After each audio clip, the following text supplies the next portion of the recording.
दोस्तों आइए बिना समय गंवाए हम ऐसी एक रणनीति पे बात करते हैं जो आपके मेंस की परीक्षा में काफ़ी हेल्पफुल रहेगा। और ये मैंने भी अपनाया है, कई लोगों को मैंने देखा है कि ये तरीका अपनाते हैं। इसमें है कि ये तरीका क्या है और ये स्ट्रेटजी क्या है। जब आपका एग्ज़ाम का समय कम रह गया हो, 1 महीना रह गया, 15 दिन या डेढ़ महीना, तो आप इसको यूज कर सकते हैं। सभी लोगों ने अपना नोट्स बनाया होगा, ठीक है। सभी लोग रिवाइज भी कर रहे होंगे, ठीक है। सभी लोग राइटिंग प्रैक्टिस भी कर रहे होंगे और सभी लोग नया कुछ पढ़ भी रहे होंगे करंट में ही। लेकिन कुछ मिसिंग रहता है। मिसिंग क्या रहता है? आपने पूरा अच्छे से फॉर्मेटिंग किया, पूरा सजा के लिखा, रेखा चित्र भी बना दिया, सब कुछ किया।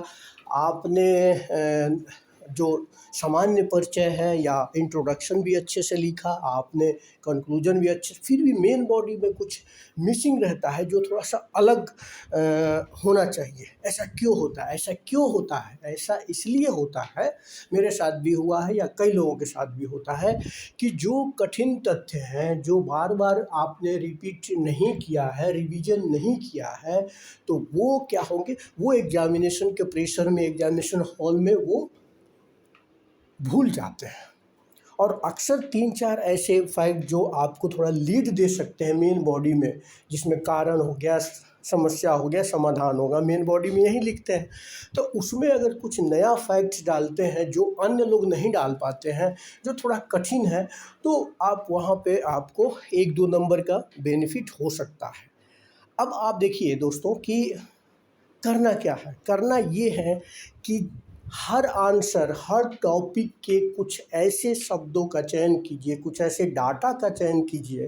पहला जो है आपका आप ये मान के चलें, फर्स्ट क्या आप करेंगे, कठिन शब्दों का चयन करेंगे, ठीक है।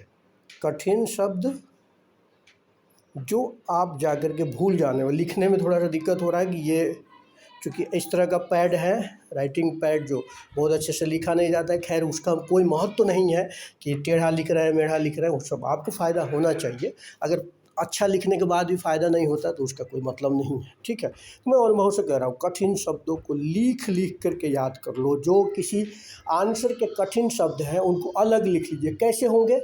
या डाटा है या कोई जो है ना फैक्ट है, उसको आप क्या कीजिएगा, अलग लिख लीजिए। क्वेश्चन नंबर 1 दे दीजिए या जो भी देना है, और उसमें 4 ही 5 ऐसे शब्द होंगे जिसको आप बार बार भूल जा रहे हैं, उसको लिख लेना है। 1 2 3 4 5 करके लिख लीजिए और उसको रिवाइज कीजिए, लास्ट तक उसी को रिवाइज कीजिए। बाकी तो आप कहानी तो बन ही जाएगा, या बाकी जो याद है वो भूलेंगे नहीं, लेकिन ये जो भूलने वाली प्रक्रिया है इसको, तो कठिन शब्द, इस कठिन शब्दों के अलावा आप रिपोर्ट्स भूल जाते हैं कि किसका रिपोर्ट्स वगैरह है, तो ऐसा कोई रिपोर्ट्स वगैरह है तो उस रिपोर्ट के डाटा को याद कर लें, जो आप भूल जाते हैं। आपको पता है कि आप अगले दिन पढ़ेंगे और दूसरे दिन भूल जाएंगे, तो ऐसे रिपोर्ट्स के डाटा को आप याद कर लें।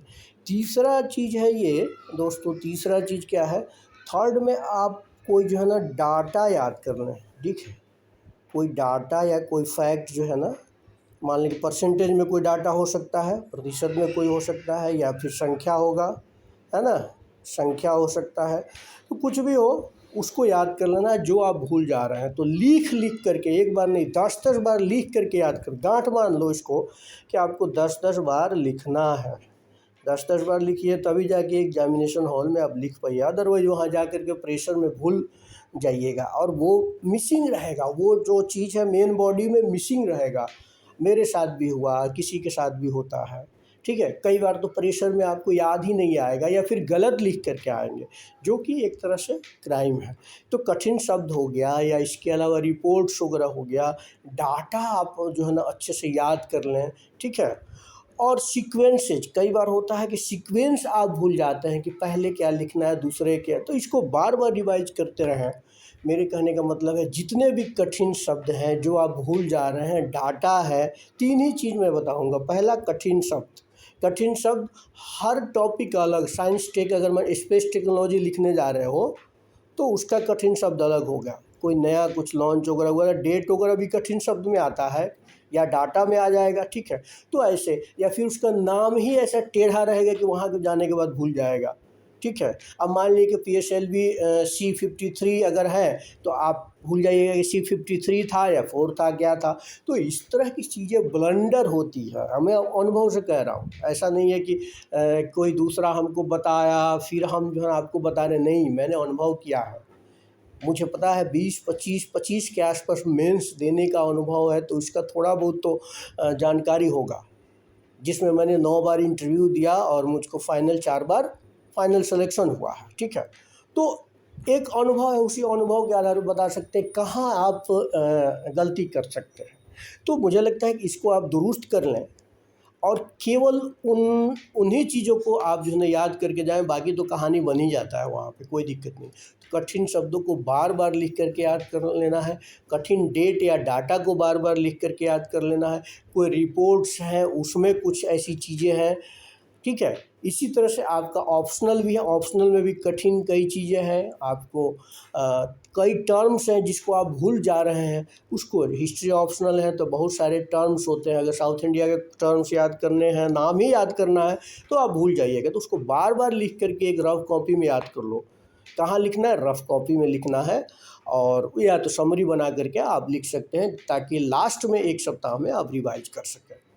इसी तरह से रिपोर्ट, डाटा या किसी तरह का कुछ नया आपको लगता है कि नहीं ये मैं भूल जाऊंगा एग्ज़ाम में, उसको कृपया करके आप नोट डाउन करके लिखिए, उससे आपको फ़ायदा होगा। तो ये एक स्ट्रेटजी आज मैंने आपको बताया कि कैसे आप मेन बॉडी को, आंसर के मेन बॉडी को आप जो है ना अच्छा कर सकते हैं।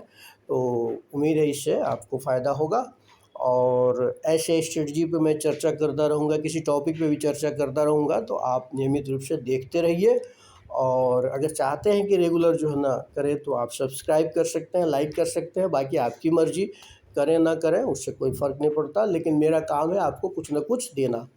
पढ़ते रहिए, और आप सभी लोग देख रहे हैं, इसके लिए आप सभी को थैंक्स।